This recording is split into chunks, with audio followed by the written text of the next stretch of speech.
18-ноябрда Борбордук шайлоо комиссиясы автоматтык эсептөөчү үкөктөрдүн жаңы программасын сыноодон өткөрдү. Ал жаңы шайлоо ыкмасына ылайыкталып, партиялардын алган добушунда, анын ичинде талапкерлерге берилген добуштарды да бөлүп көрсөтөт.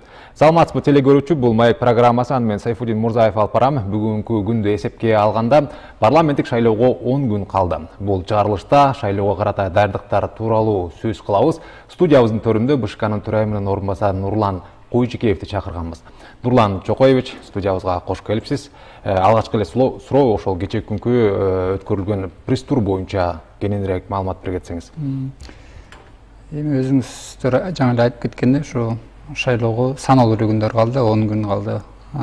Буга чейинки шайлоолор бир мандаттуу бир эме менен кеткен болсо, азыркы күнү эки түрлүү бөлүнүп, жанагы мажоритарный, ошондой эле единый избирательный округ болгон үчүн аппаратуралардын баарын тең программаларын өзгөртүүгө туура келди да.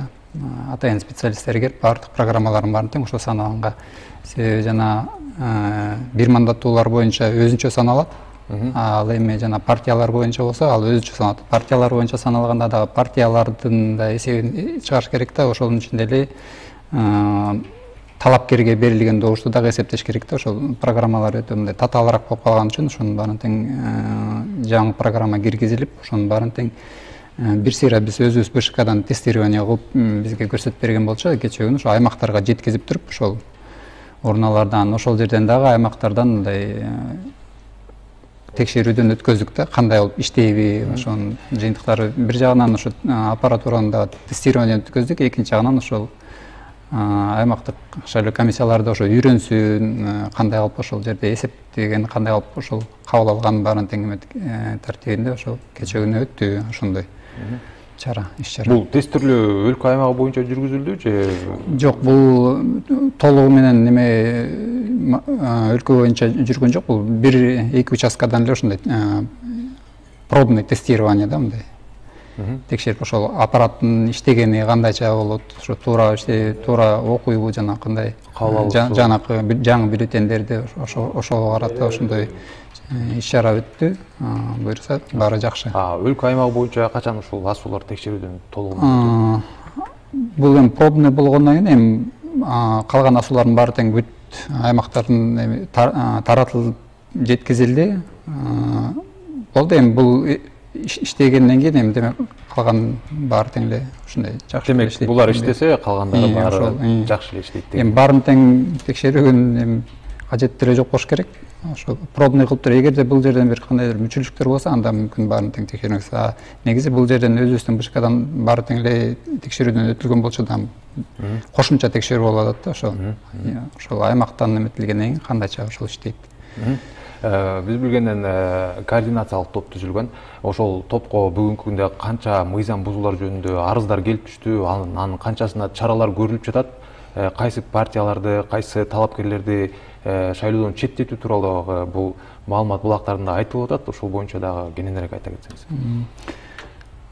Борбордук шайлоо комиссиясынын алкагында координациялык топ мурдатан эле иштеп келген болчу. Андан кийин бирок баарыбыз билгендей, буга чейинки шайлоолордо, былтыркы эле күзгү шайлоону алайлы, көптөгөн мыйзам бузуулар болгон болчу. Арыздар келип түшкөн. Былтыркы ошол күздөгү шайлоодо 500-га жакын ушундай арыздаттануулар түшүптүр. Бирок убагында ошолорго чара көрүлбөгөндүк себебинен ушундай абдан көп мындай мыйзам бузуулар болгон да. Анан бир жагынан эми укук коргоо органдары деле ошол көп эле учурларда ошолорго мындай көз жумуп, мындай көрмөксүн, билмексен болуп, эч кандай мындай реакция болгон эмес да. Бүгүнкү күнү президент тарабынан, өкмөт тарабынан мындай катуу талаптар коюлуп, ушундай мыйзам бузууларга жол бербегиле деген себептен биз бүгүнкү күнү ошол ар бир түшкөн арызга мындай ыкчам чараларды көргөнгө аракет кылып атабыз. Ошол себептен быйылкы бүгүнкү күнү мындай мыйзам бузуулар кадимкидей мындай аз да.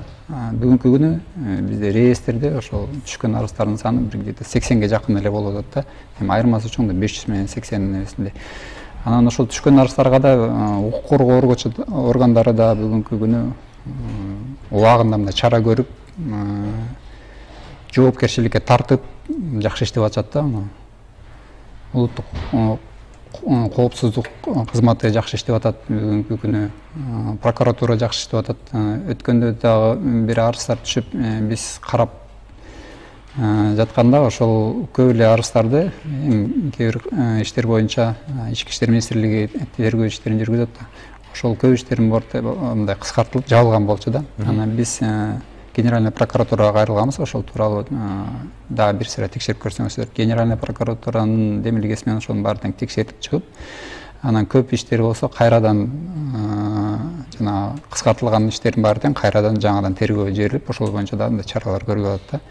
Мен ойлоп атам, ошо бардык кызматтар ушундай жакшы туура өз ишин алып барган үчүн бүгүнкү күнү мындай мыйзам бузуулар кадимкидей аз болуп калды да. Ошол мыйзам бузуулардын басымдуу бөлүгү кайсы бузууларга кирет? Балким добуш сатып алуубу же административдик ресурс колдонуубу? Эми негизги көйгөйлөр бул ошол эң чоң былтыркы шайлоодо болгон немелер бул административдик ресурсту колдонуу болгон. Жанагы экинчи андан кийинки эле экинчи орунда сатып алуулар болгон болчу да. Бүгүнкү күнү президент тарабынан ушул эки мыйзам бузууга мындай өзгөчө көңүл бургандыктан ошол боюнча биз ошол эле укук коргоо органдарында биз дагы мындай ыкчам жакшы катуу иштерди алып барып атабыз да. Ошол себептен бул жагынан караганда бүгүнкү күнү мыйзам бузуулар кадимкидей аз да, тартылып калды. Анан дагы башка дагы мыйзам бузуулар болуп атат. Эми бул мыйзам бузуулар алар эмел жагынан да мындай көбү мисалы жана реклама кылганды билбейт, мындай билбестиктен болгон мыйзам бузуулар да болуп атат да. Туура эмес ошол жарыяларды кылат, тиги бул ушундай ушул сыяктуу көп эмелер өтөт. Биз убагында чара көрүп, жанагы эскертүүлөрдү берип атабыз. Анан бир жакшы нерсеси ошол партиянын өкүлдөрү дагы биз ошондой эскертүү бергенде мойнуна алышып, анан ооба мындай мыйзам бузууга биз дагы мындай барбайлы дегендей ушундай аракеттерди алар да кылып атышат да. Бул жакшы нерсе да.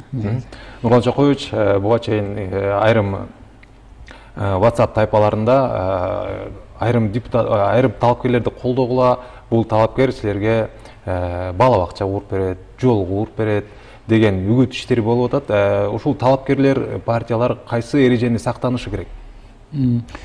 Мындай эгерде ошондой жарыялар боло турган болсо, бул мыйзам бузууга кирип калат. Себеби мындай кандайча айтканда материалдык бир нерсени берүү шайлоочуларга бул сатып алууга барабар нерсе да. Анан мен силерге жол салып берем, мына өткөндө эле бир арыз түшкөн болчу, ошол тууралуу шагыл түзүшүп атат, анан жолун жазып атат деген боюнча. Бунун баары тең мыйзам бузууга кирип калат да. Андай адамдарга барбаш керек. Себеби бул парламентке бара турган кишилер, алар шагыл төшөп же жол жасаганы бараткан жок да, алар мыйзам чыгарганы барышат да. Алар ошол мыйзам чегинде иштеш керек. Ошол жакка баргандан кийин ошол мыйзам ченеминде иш алып барып туруп, анан мыйзам чыгарып иштеш керек да. Анан жанакындай иштерге барганы бул туура эмес болуп калат.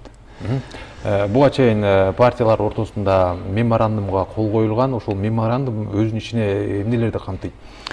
5 ноябрда партиялар арасында ошо Борбордук шайлоо комиссиясынын демилгеси менен меморандум кол коюлган болчу. Бул меморандумдун мааниси, мазмуну эмнеде? Бул жерде айтып кетет элем, коомчулук мындай кадамдарга барып атканы бул өзүн мындай тартипке салып, өзү бири-бири менен мындай бирге сүйлөшүп, бир келишимге келип, бири-биринин укуктарын мындай сыйлап, бири-бирине мындай сый мамиле кылганга үйрөнүп атышат да. Бул биринчи кадамдар да. Бул жакшы нерсе. Себеби ошондой кадамдарга барып аткандан кийин алар дагы ошо партиялардын өкүлдөрү ар бирден келип ошо кол коюп атканда өзүнө кандайдыр бир жоопкерчилик, ошо коом алдында ушундай бир жоопкерчиликти алып мойнуна, мен ушундай сөз убада берем. Ал жерде кандай немелер, маселелер калган, ошо бардык үгүт иштерин ушу мыйзам чегинде алып барабыз, эч кандай мыйзам бузууларга барбайбыз, кара пиар бири-бирибизге кылбайбыз деп туруп, ошол талапкерлердин мындайча айтканда деңгээлинин мындай бир жогорку даражага мындай көтөрүлүп аткан белгиси болуп эсептелет да. Анан биз ушундай көтөргөн демилге дагы коомчулукка да белгилүү болгондон кийин азыр мына коомчулук тарабынан дагы ошондой демилге көтөрүлүп, мына бүгүнкү күнү мен өзүм ушул иш чарага катышып келдим. Достук мейкананын казасында ушу коомчулук тарабынан уюштурулган дагы ошондой эле партияларды чогултуп, бийликтин өкүлдөрүн чогултуп, бизди дагы ошол иш чарага чакыртып туруп, дагы бир меморандум кол коюлду. Ошол эле эрежелер менен биз эрежелерди сактайлы, мамлекетибиз бир, жанакындай мыйзам чегинен чыгып кетпейли деген нерселер, ушундай иш чаралар жүрүп атат. Бул коомдун демек мындай өзгөрүп жакшы жакка мындай багыт алган белгиси болуп эсептелет.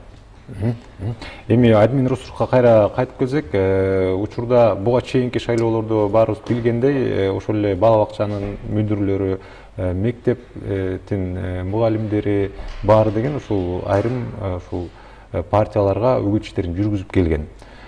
Буга чейин хакимдер жумуштан алынды, айрым атка минерлерге эскертүү берилди. Ушул боюнча дагы кеңирек түшүндүрмө өткөрсөңүз. Адым ресурс бул ушул 30 жылдык эгемендик алгандан бери эле бул эң чоң мындай көйгөйлөрдүн бири болуп келген да. Себеби адым ресурсту түшүндүрүп кетип турмасак, эмне деген нерсе десе, бул адам өзүнүн кызматтык абалын мамлекеттик кызыкчылык үчүн колдонбой, жеке өзүнүн бир кызыкчылык үчүн колдонгону билдирет да. Анан өзүңүздөр деле ойлоп көрсөңүздөр, эгерде ошол адам мына ат салып баштагандан кийин эле адым ресурсту колдонуп, мындайча айтканда кызматтык абалды жеке өзүнүн кызыкчылыгы, жеке өзүнүн пайдасы үчүн колдонуп туруп, анан парламентке барган адам эртеси күнү ошол адам ошо кызматка отура элек жатып, кызматтык абалды өз пайдасы үчүн эметилген адамдар кантип анан тиги жакка баргандан кийин ошол эл үчүн же мамлекет үчүн иштейт, же мамлекеттин кызыкчылыктарын коргойт деген мындай суроо болот да. Албетте андай нерсеге алып барбайт. Ошол отура элек жатып ушундай адым ресурска барган адамдар албетте ал жака баргандан кийин жеке гана өзүнүн кызыкчылыгын же бир кандайдыр бир топтордун кызыкчылыгын эметет. Ошон үчүн бүгүнкү күнү жана президент тарабынан ушул маселе көтөрүлгөндө эң мындай көйгөйлүү нерсени көтөрдү. Бул боюнча өзүңүздөр айтып кеткендей, мына Ошку боюнча чаралар көрүп, мамлекет тарабынан мындай укук коргоочу органдар тарабынан дагы тез ыкчам чаралар көрүлүп аткан себептен ушул маселени да мындайча айтканда чекит коюп, токтотууга мындай мүмкүнчүлүк болуп атат да. Ошон үчүн мындай мыйзам бузуулар аз буюрса, эми бунун баары тең эле 30 жылда жанагындай калыптанып көнүп калган нерсе болчу. Мисалы айта турган болсок, илгертен эле келатканда мындай бийликтин партия деген мындай түшүнүктүү нерсе болчу да. Бийликтин партиясына мындай элдин баары эле билчү да, ушул партия сөзсүз парламентке келет. Себеби бул бийликтин мунун аркасында бийликтегилер турушат. Анан ошолор адым ресурсту толугу менен колдонушчу да, анан сөзсүз алар 100% гарантия менен парламентке келчү. Келгенде да мына былтыркы күздөгүгө окшоп туруп парламенттин 90-95%-ын ээлеп алышчу да. Ошондой эле бүгүнкү күнү андай маселе жок. Мамлекет тарабынан ошол мыйзамдуулукту кайра ордуна келтирүү үчүн, мамлекетте туруктуулукту келтирүү үчүн бул адамдарды ошо мыйзамды сыйлаганы, мыйзамга баш ийгенди ошону үйрөтүш керек да.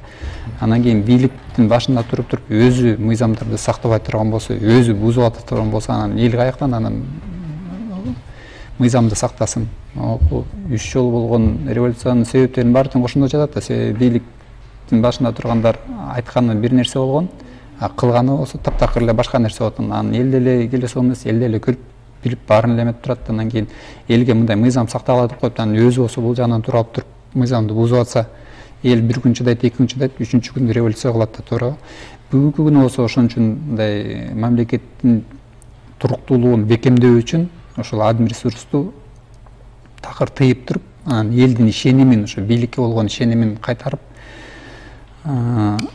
мамлекетти бекемдөө үчүн ушундай кадамдар кабылданып атат да. Эми тилкелерди даярдоо боюнча кандай чаралар көрүлүп жатат? Ошол эле учурда аймактык шайлоо комиссияларын кайра түзүү боюнча дагы кандай иш-чаралар жүрүп жатат? Аймактык участкалар боюнча жанакындай бир мандаттуу округдар түзүлгөндөн кийин 36 аймакка бөлүнгөн болчу. Алардын баары тең түзүлгөн жерлери, аймактар баардыгы эметилген. Бүгүнкү күнү осы шайлоого даярдык иретинде ошолорго жанагындай асуун аппараттар жеткизилип атат. Ошол эле убакта жана үгүт материалдары да жеткизилип атат да. Бүгүнкү күнү жанагындай мурдагы шайлоолордун баарында тең эле эки нерсе менен талапкерлердин баары келишкенде, утупчу бул адым ресурс жана акчанын күчү менен келгенде. Азыркы болсо маалымат жагынан мындайча айтканда көбөйтө жаралып атат да. Себеби азыркы күнү мына шайлоочулардын деле көбү өздөрү айтып атышат. Бизде маалымат жок, кандидаттар жөнүндө маалымат жок. Бизге ошол жагынан жардам берсин. Ошону бизге эске алуу менен биз Борбордук шайлоо комиссиясынын тарабынан азыркы күнү ошондой плакаттар чыгарылып атат. Типография заказ берилген. Ошолордун баардыгы аймактык участкаларга жеткизилет да. Анан ар бир участокто ошол плакаттар болот, брошюралар болот. Ошол жерде толугу менен ошол партиялар тууралуу маалыматтардын баардыгын алышат. Анан дагы бир айтып кетчү нерсе, ошол элдер бүгүнкү күнү ошол көйгөйдүн кантип чечерин билбей атышат. Ушул маалыматты кандай алабыз деп. Борбордук шайлоо комиссиясынын өзүнүн сайты бар. Сайтында талапкер деген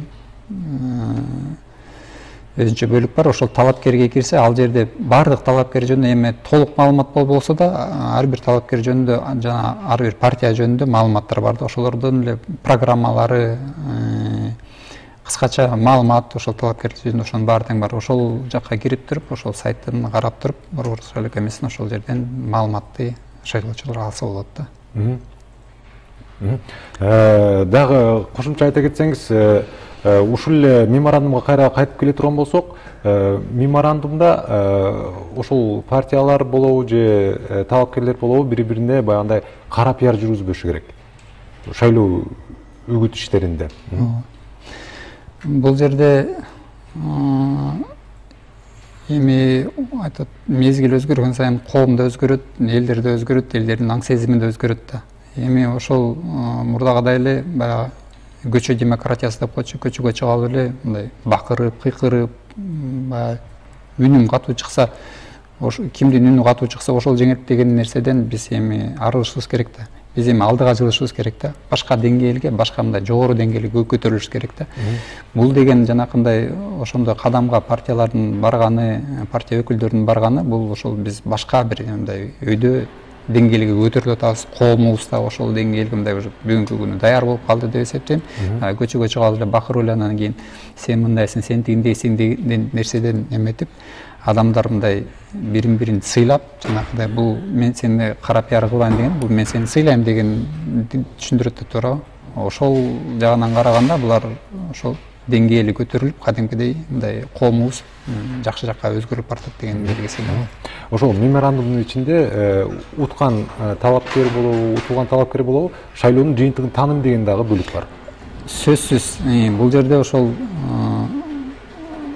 сен бир нерсеге умтулуп максат коюп аткандан кийин, сен өз ишиң, иш чараңды алып барып аткандан кийин, сен башкалардын да укугун сыйлашың керек,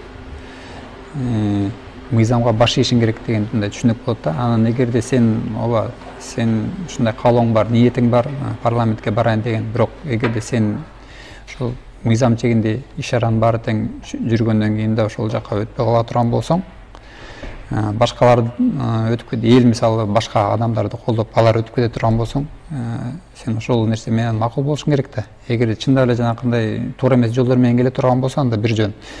Бирок баары тең мыйзам чегинде болуп туруп, анан туура болуп туруп, анан ошонун жыйынтыгы менен утулуп аткан киши деле ошону мындай мойнуна алып, ооба мен аракет кылдым, бирок болбой калды, тигил тарап утуп кетти. Демек мен анын утушун баягы жаман сөз менен айткандан көрө кайра тескерисинче аны куттуктап, ооба ушундай нерсеге биз өтүшүбүз керек, коом ушундай нерсеге өзгөрүш керек да. Баягыдай көчө демократиясы жана көчөгө эметип алып кыйкырып, ошол деңгээлден коом уже көтөрүлүш керек да, башка деңгээлге көчүш керек да. Мыйзам талаасына баардыгын качыш керек. Эми буга чейин президент дагы сөз кылып кеткен иллюстрация жөнүндө акыркы суроолордон болсун, бул шайлоодо деги эле Кыргызстандагы шайлоо системасында шайлоонун жыйынтыгы бир гана шайлоочунун колунда. Ооба илгерки мурдагы буга чейинки шайлоолор жанакындай мыйзам бузуу менен бурмалоонун бүгүнкү күнү ушул мамлекет тарабынан ушундай катуу чаралар көрүлүп, ушундай бүт чаралар ушу баары тең мыйзам чегинде болуш үчүн болуп аткандан кийин албетте мыйзам бузуулар барбайт. Анан кийин бул жерде элге толугу менен мүмкүнчүлүк берилет да. Акыркы өзгөрүүлөрдүн бири бул жана партийный списка деген азыркы ачык тизме болуп калган да. Ал жерде 54 кандидат болот, 54 кандидаттын ар биринин фамилиясы болот да. Анан элдер ошол партияга добуш бергенден кийин ошол кандидаттардын өздөрүнө да добуш берет да. Ошондо мурдагыдай жана партиянын лидерлери чечти да.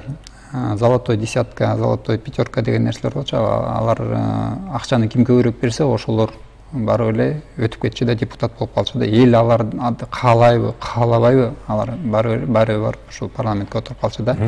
Ошондон дагы элдин мисалы шайлоого болгон ишеними кетип, бийликке болгон ишеними кетип, эми баары бир биздин добушубуз эчтеке чечпейт экен деген нерсеге тыянакка келип калышкан да. Бүгүнкү күнү моундай чаралар көрүлгөндөн кийин бүгүнкү күнү ар бир адамдын добушу мааниге ээ да. Бир эле добушка көбүрөөк алып калган кандидат ошол депутат болуп өтүп кетет да. Ошон үчүн ар бир адамдын ар бир добушу баага ээ. Ошону адамдар түшүнүш керек да.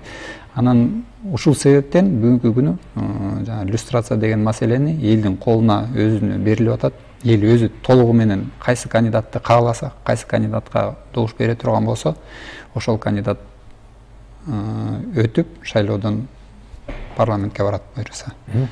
Нурлан Чокоевич студияга келип кызыктуу маек кылып бергениңизге ыраазычылык билдиребиз. Кадырман телекөрүүчү, буга чейин мамлекет башчысы парламентте иллюстрация кылып бериңиздер деп элге кайрылган. Андыктан шайлоодо кайсы партия же талапкер парламентке өтөрү ар бир жарандын колунда. Студиябыздын коногу БШКнын төрайымынын орун басары Нурлан Койчукеев болду. Биздин каналдан алыстабаңыз.